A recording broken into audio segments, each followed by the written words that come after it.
Hey y'all, it's Lauren, I'm Grace. and today we're going to be talking about responding to trauma in relationships. And I think when people hear that, they think of, oh, someone you're, in a romantic relationship with, which, yeah, valid. But trauma can present in any relationship, a relationship between a parent and a kid, a relationship between family members, between, somebody you work with, and also, like we mentioned earlier, a romantic relationship. I think that's where it's most commonly assumed to be. And I will say a lot of problems do tend to stem from trauma in relationships, but we just wanted to communicate that that's not the only place that trauma presents in relationships. Yeah, and that kind of makes me think about, like in friendships. Like I made a joke in our intro video. I don't know if y'all watched it or not, but I said we became friends because we trauma bonded, but it's really a joke because we got to know each other on a real level. Like we're friends not just because we had similar experiences somewhere or anything like that. It was because we got to know each other outside of that. And trauma shows up differently for everybody. And I think a lot of people don't realize that they are involved in a traumatic relationship or responding to trauma. And that's why they're having a lot of their problems in a relationship.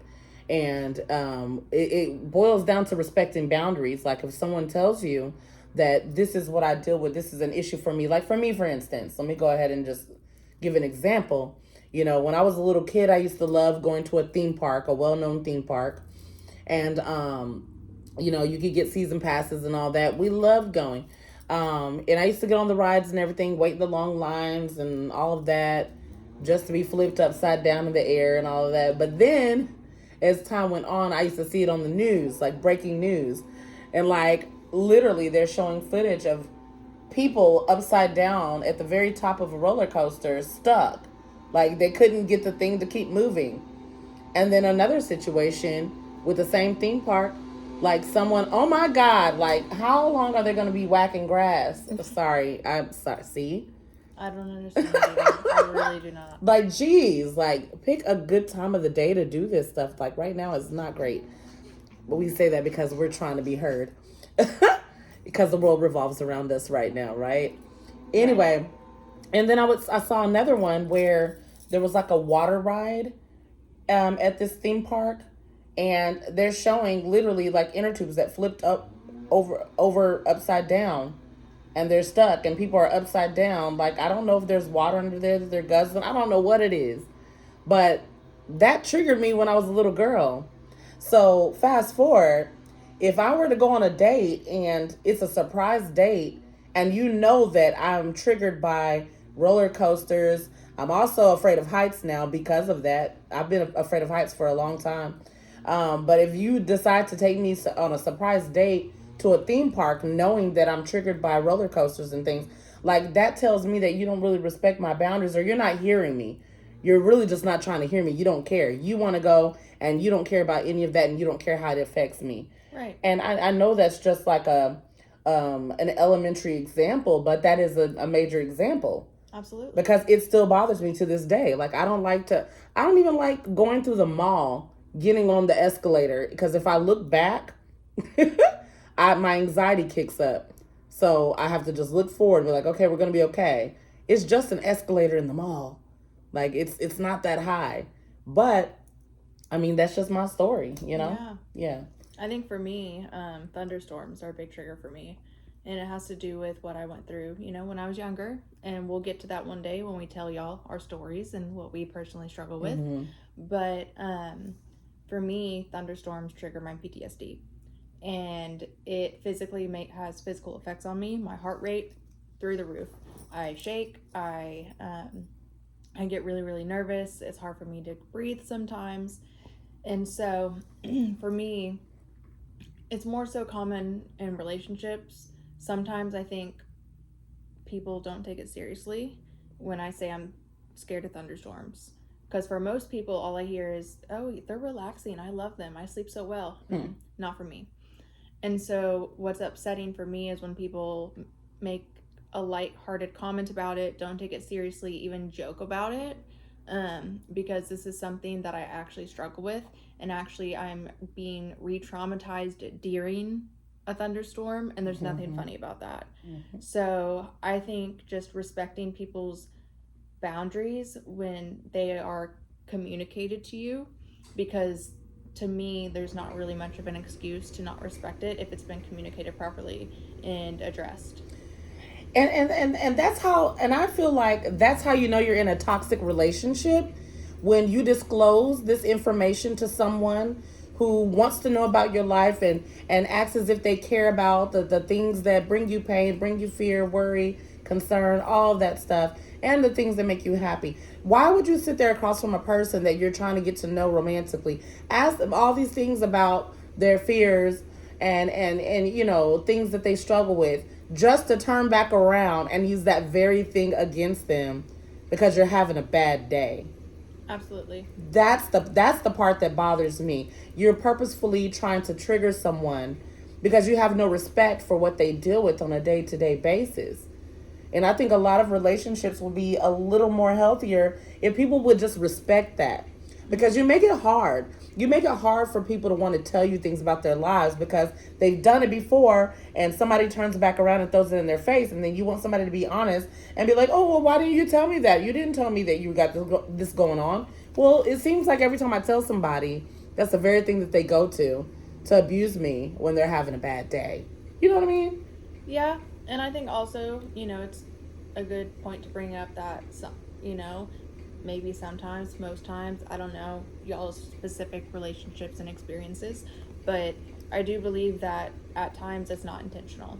It may not be, known or forgotten, because we all have things going on in our lives, and it's not that they may not have wanted to know, but sometimes people do forget, and so gently reminding them, but also keep track of how often you're having to gently remind them, because at what point are you beating a dead horse and the boundary is just being disrespected? That's what I wanted to say, because I was like following you, and then the more you said, I was like, you know how I am. I'm like, no, I'm not giving that much grace, because I feel like if I tell you, if I know that you're listening to me and I tell you after I feel like I can trust you with a little bit more about my personal life, and I say, hey, I have this going on, or I have this diagnosis, or every time I'm in this space, I might get uncomfortable because of X, Y, and Z, and you understand it, I would assume you understand it, but then you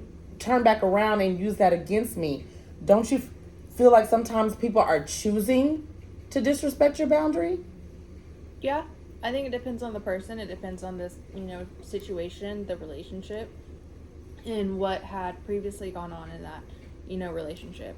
I think if this is especially like a repeated behavior and this isn't the first time your boundaries haven't been respected, then it's a kind of one strike you're out kind of thing. Like, you're not going to disrespect me and my boundaries, because anybody can set boundaries. Both men and women both need to set boundaries in order to be in a healthy relationship, because we're not mind readers. We don't know the in and out of the person we're with, and what every single thing they think and goes through and bothers them. But I think it's important to communicate, like, hey, like, this is like actually very triggering for me, and I would appreciate it if you didn't bring it up again. So if you've got to like write it down as a note in your phone, do it, because I don't want to have to keep reliving the trauma and keep having this conversation like I'm a kindergarten teacher. And what y'all need to remember is when you set that boundary and you remind somebody of the boundary that you already set, it's now in your hands. It's now, the responsibility is up to you. If you care about a person enough to feel like, you know what, maybe they didn't understand the first time, so let me remind them, hey, remember I told you that this bothers me or this triggers me, and I thought you understood me, but I just want to remind you that this is what I need from you. And that person says, I understand, and they turn right back around and do it again, baby, it's a red flag. Mm-hmm. They don't care. They don't respect you. Right. Sometimes it comes in the form of the first time you tell them and they get all defensive and don't want to take accountability, don't even want to see that they did something to upset you. That's already a problem. Like, some people don't even deserve that second warning. Right. You got to go with your gut. Like, you just have to. Listen, Lauren is very mature, but I'm almost double her age. And wait, am I actually double? Not yet. A little short of it. Okay, yeah. Let me hold on to those additional years. But I have had so much experience with these types of things, and like, we'll talk about our personal lives and things going on and give each other advice. And if she's about to do something or asking my opinion about something that I went through 10, 15 years ago, and I already know how it's going to turn out, I'm going to tell her, I want you to think about this, because I'm just saying from personal experience. Yep. You know, this is what happened when I went through that. You might not want to do that. I mean, and that's how you show support, you know, but I do feel like I've been through it enough to where my cutoff game is a lot stronger. It's like you don't get all these additional warnings from me, because most people that I deal with are in my age group. She's probably my youngest friend. Most of them are in my age group, and a lot of them have the same background as I do career-wise. So you know better. And so you have issues with something else. If I tell you, you understand because you do this for a living. And if I tell you that this bothers me, and the first thing that you do is try to make it seem like I'm overreacting and I'm using a low tone, and I done sat here and practiced, like, how do I address my friend, and you still treat me like that, there's no more chances, because you know better. You do. Yeah. You know? So I think that what you're saying is right. You know, we should give people an opportunity, especially if we feel like they probably just don't know any better, or they probably didn't hear us. Yes. But there's just some people I'm not willing to let make it, because it's like, you know, and you heard me when I said it. Absolutely. Just saying. And that's just how I am. But I'm tired. I'm too old. I'm too old for it. Sorry. I'm good at letting you know right off the bat, no, this is a wrap. Right. No, I agree. Yeah. Like, I think And it feels good to my soul when I do it. Yeah, I think it depends on the situation. I think, and the person and the type of relationship it is. And I also, like I said, I think it heavily depends on how often has this been an issue, and how much of a repeated behavior is it, and at what point do you stop allowing that person to continuously disrespect you and have enough respect for yourself that you draw the line. Mm-hmm. So I think that's something too, like, being an empath, I think sometimes it's hard because you feel bad, like you feel like you're being mean to the person, you don't want to hurt their feelings, but at the same time, at what point are we going to start standing up for ourselves and showing how much do I respect myself? Yeah. More than maybe hurting this person's feelings. Mm-hmm. So I think at the end of the day, like we said, respect is everything. Yeah. And another thing is, when you recognize that you're in a relationship like that and you don't respond well to it, and then y'all are going back and forth because you're trying to protect each other's own, safe spaces, right? Mm-hmm. That's how you end up in these trauma bonded relationships and these codependent relationships. Absolutely. That's literally how it happens when you continue to ignore the signs that this person does not care about your trauma, does not care about what you went through, doesn't care that your ex did all these things to you and they still do the same thing to you. Sounds a little narcissistic, actually. Mm-hmm. You know, I think we both have had our fair share of those types of relationships. Oh yeah. Mm-hmm. They're painful. Like what was the worst experience? And when I ask experience, I'm not asking you to tell the story unless you want to. But what was the worst aspect of being in a toxic relationship that you had to recover from, to grow through? I think the worst part of it is always being blamed, always being the fall guy, because in a narcissist's mind, they are always correct. They have a godlike mentality. And that's the hard part, because your self-esteem plummets. And the hardest part for me was rebuilding my self-esteem and my confidence and my worth and my value, because a narcissist will tear it down one piece at a time. That's their job. And so for me, that was the hardest part, was rebuilding myself, my confidence, my self-worth, my appearance, and knowing that I am worthy and I am good enough despite what has been said to me. And you know what? I'm going to go ahead and say it for those of you that need to hear this. I'm going to give you a compliment, and I'm going to also let you know what you're cursed with at the same time. Anytime you're sought out, did I say that right? Sought out? Mm-hmm. Yeah. Sought out by a narcissist character, you have to understand that you're a target because you have something to offer them. You're going to make them look good somehow. You are powerful. And they already know at some point they're going to tear you down because at the same time they're jealous of you. And you might not even have a jealous bone in your body, but that's what they come for, someone who's powerful, someone who can make them look good, not even realizing that in a matter of months, maybe a year or so, they're going to start chipping away at your self-esteem, chipping away at your confidence, telling you everything that you said that you were when you met them that is untrue. Also, I would like to bring up they are very, very, very, very good at playing the victim. You are going to be always at fault. They are never at fault. Crybabies. Sorry, go ahead. And it kind of is sad because on the receiving end of it, you start to feel like a different way about the victim-like mentality and about people in power in general. And it's really sad because it makes you feel less than in every single relationship, even if that person is not tearing you down. It'll make your relationship with your parents different, with friends different, with coworkers different. I mean, it affects every single relationship because you have changed due to their behavior. Mm-hmm, mm-hmm.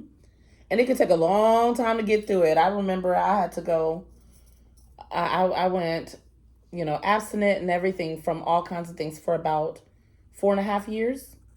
No type of connection. And all I did was I went inward and I focused on my spirituality. And I noticed that I had some gifts, mm-hmm. Like I would have never known that, or I would have never tapped into it had I still been connected to those relationships. And I feel like I went through those relationships for a reason because, what I call my source. I don't say God or Jesus. I call it my source. That's safe for me. And that's another thing. Sorry. But that's another thing that we didn't really talk about. There's religious trauma.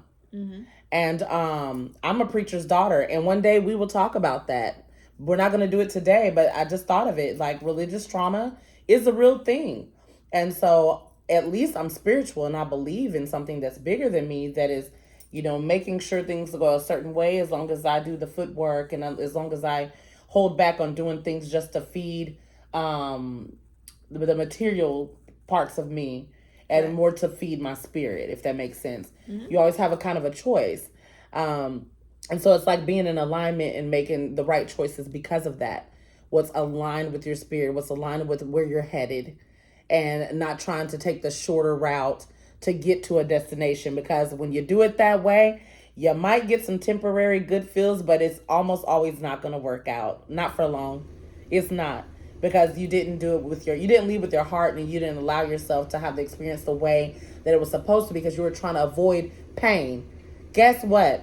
You come out of any situation, you need to walk through the pain. Trust me. Do not try to avoid the pain, because it's always going to come back. And it usually shows up in a friendship or a relationship because you didn't work through it. And so now you're actually contributing to the trauma on a bigger level. You know what I mean? Yeah. I think it kind of